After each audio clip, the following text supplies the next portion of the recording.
So I first noticed an attack, cyber attack on me shortly before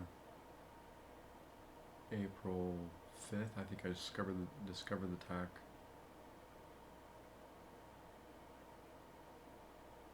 around April 5th.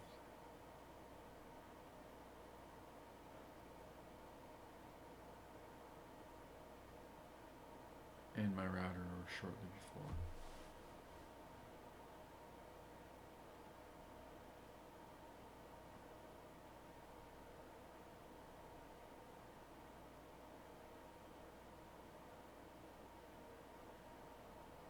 I've talked about it for so long and now it's almost like I don't have anything to say. But I'm going to tell the whole story. And I'm going to keep telling it.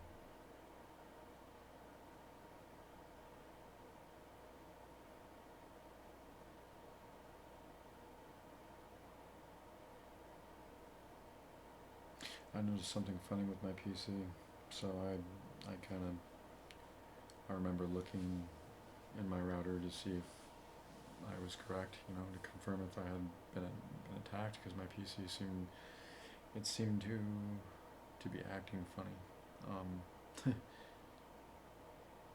So I looked into my router and I saw the attack. There was quite an extensive attack log going back nearly a year. And when I traced the attack led from the FBI, Newark, New Jersey location, then to the Federal Plaza location around that area. And you could see the IP trace and the route along the way is overlaid over the FBI.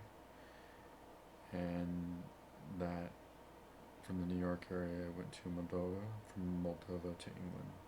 And then I was attacked.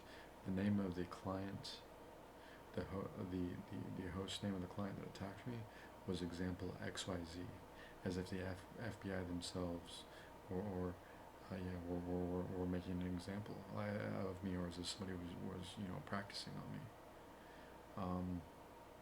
At the time, I was not aware that the attacker was the FBI. I thought it was Elon Musk. I thought it was X Corporation. So what I did was, I posted the maps on X and the attack logs.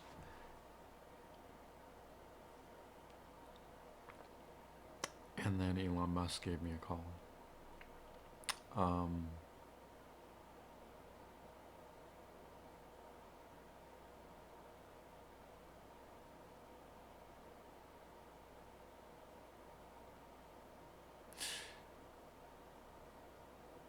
He called me within Telegram, and I'm trying to remember how he even got my Telegram.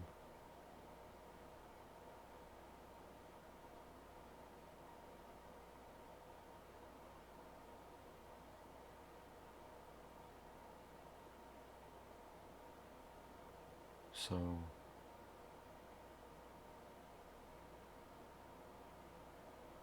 anyway, the images will show whether or not he called me on X or Telegram. But from what I recall,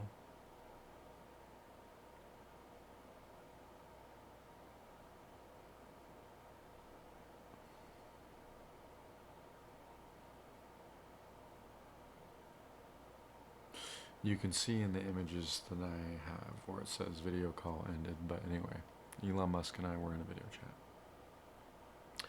So I explained to him, hey, during this time that I had been attacked, I was in a school term.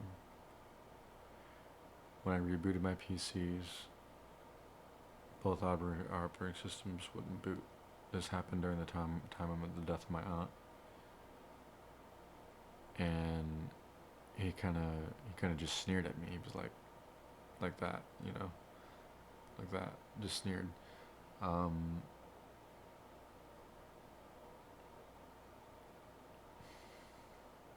as if he wasn't taking me seriously or something, or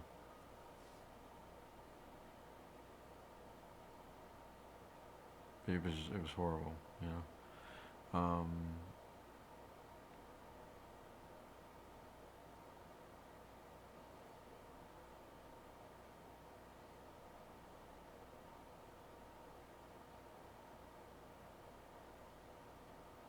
Yeah, I had told him that I had lost my financial aid and et cetera, et cetera, et cetera, and went through a nervous breakdown and whatnot. And he said, "What do you want?" I said, $4 million. So I thought, he says, "I'll think about it."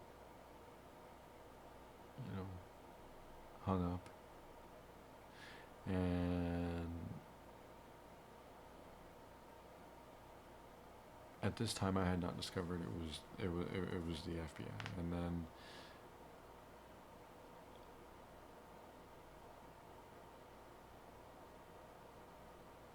I contacted him over Telegram. Again, I had messaged him. I remember, and at some point, I was sending him messages for like an hour and a half where he was listening to my ideas in regard to some of my inventions. Um, and I'll come back and I'll talk more about some of my ideas and some of my interests. So this podcast is kind of about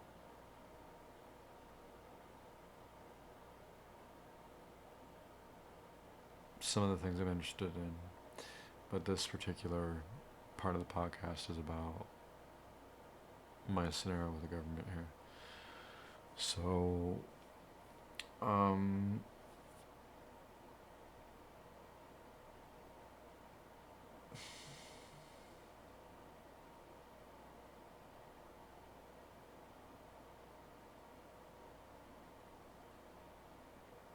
yeah.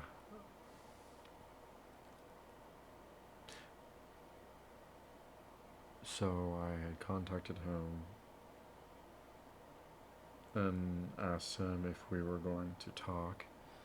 And he said, "We'll finish the conversation later. You know, are you available this time or whatnot? And this day, whatever." And when the time came around, no Elon. And I think he did a couple times. He messaged me back, but he was just messing around, and then I told him, and over, X, I said, "Hey, don't message me again unless you want to settle redress on the situation, and for damages, And in my mind, I'm thinking, well, of course he's guilty because he's like, what do you want? But the harassment came up, and this is when Elon started hitting me with bots, and then he continually started contacting me when I said, "Hey, I don't want to talk to you at all unless you want to settle the situation."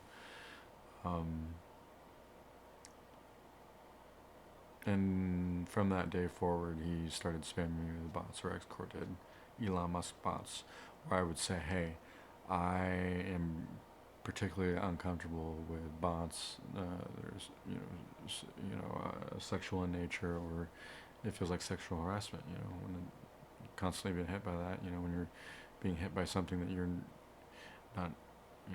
There's a time and place for that. And it's sexual harassment, in my opinion. And a lot of the bots that this is, I'm giving you. I'm kind of going over the whole story a little bit briefly, and then I'm going to go into it piece by piece, if I can. And I've been viciously harassed over X, and I believe it's just been to get me to protect my tweets or to silence me. And I think the USG's involved. They know what's going on with the bots. They know because they're working with X Corporation to take down bot farms. And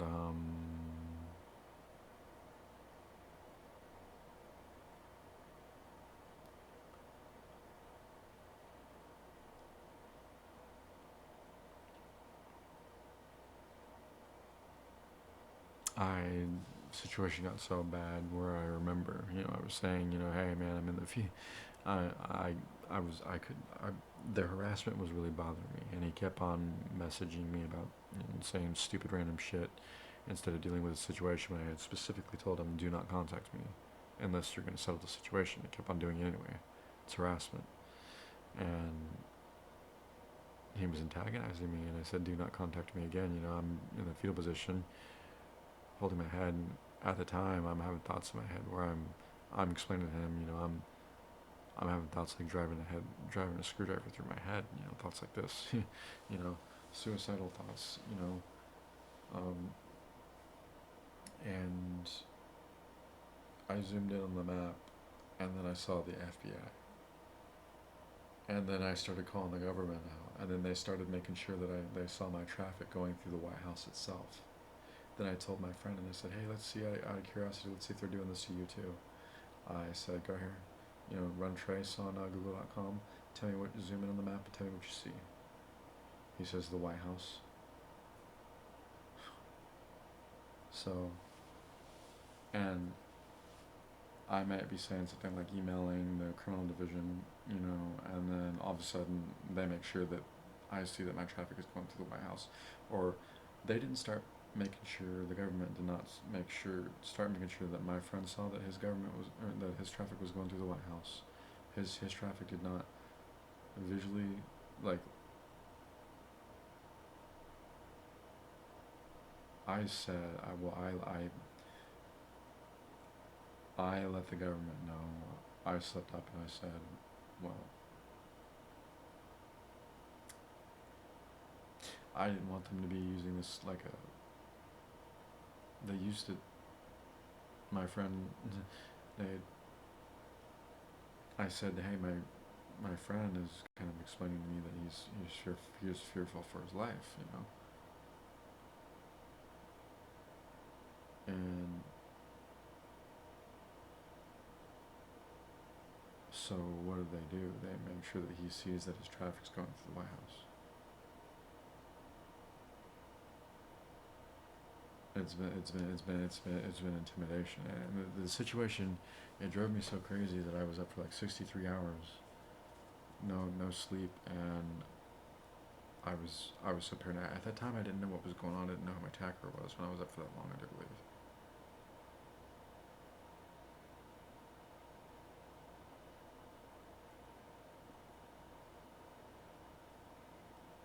And my days are all running together, but what I do have is I have data. I have screenshots. I've got attack logs.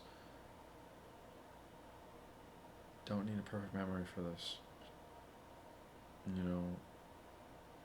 The bare facts, the bare bones situation here is that this caused me. I got so paranoid at one point. I didn't know what was going on. I was up for like 63 hours. Yeah, I remember, and I remember like looking down on my chest, and I saw like laser pointers like dancing around on my chest, like 3 of them, and I thought, I dove under my bed. I said, oh shit, and I went around, and I dove under my bed, and I remember already crawling under my bed like this, you know, and now to this day, I don't even feel comfortable in my own home, kind of, like, as I said the other day, whenever I stand up, I expect a bullet to go through the back of my head to that window. So most of the time I have that open. I've got that open so that this is just for sound quality, but because I'm not going to live in fear. But in this situation, I did some reading, and I said, okay, how can I sue the FBI here? It's like I had to read more to understand like how severely wrong this was. But this is called intentional infliction of emotional distress. And with a person like me with my disorder, bipolar disorder, that comes to the number of paranoid symptoms. So they've essentially aggravated my illness or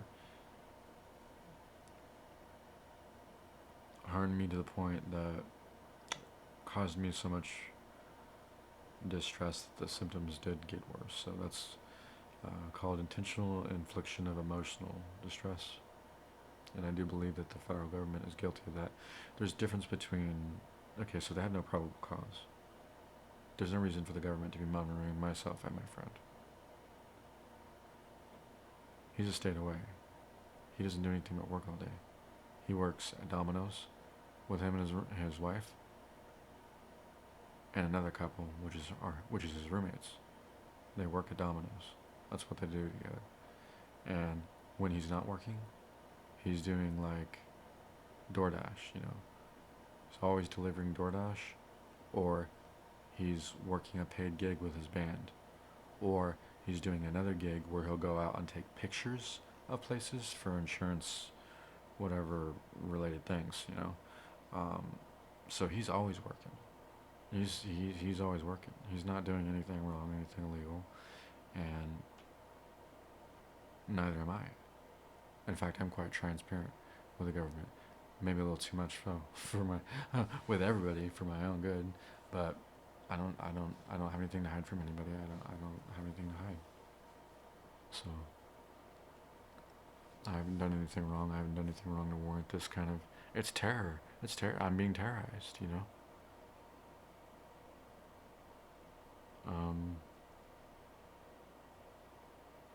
The stress got so overwhelming and severe between being harassed on X Corporation and this whole situation with the government that I ended up hitting myself in the head, just beating myself in the head to the point that I thought, oh my God, am I going to pass out?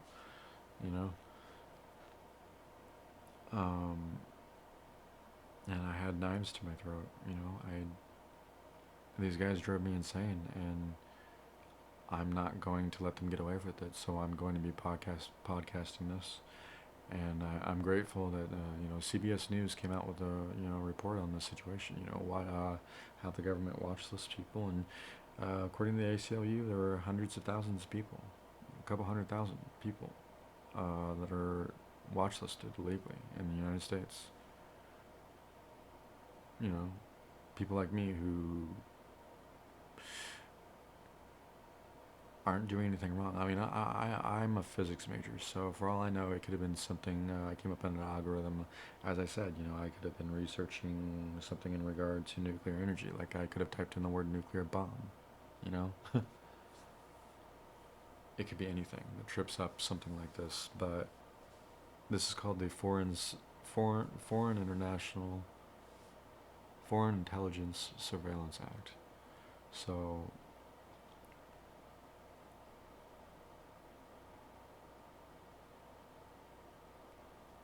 Foreign International Surveillance Act. Yeah.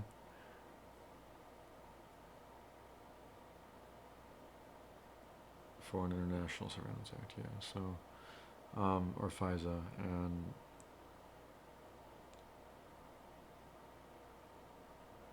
PRISM.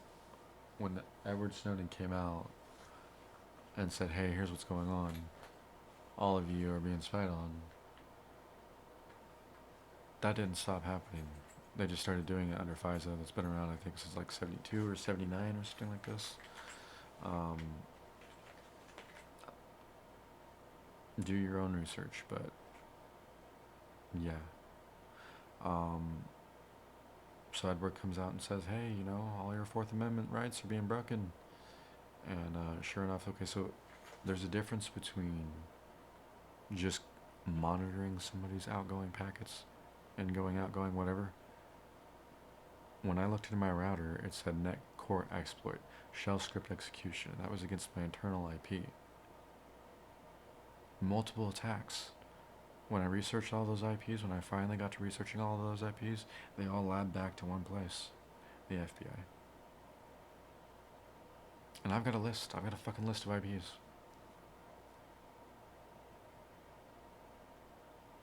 Some rogue agent or whatever,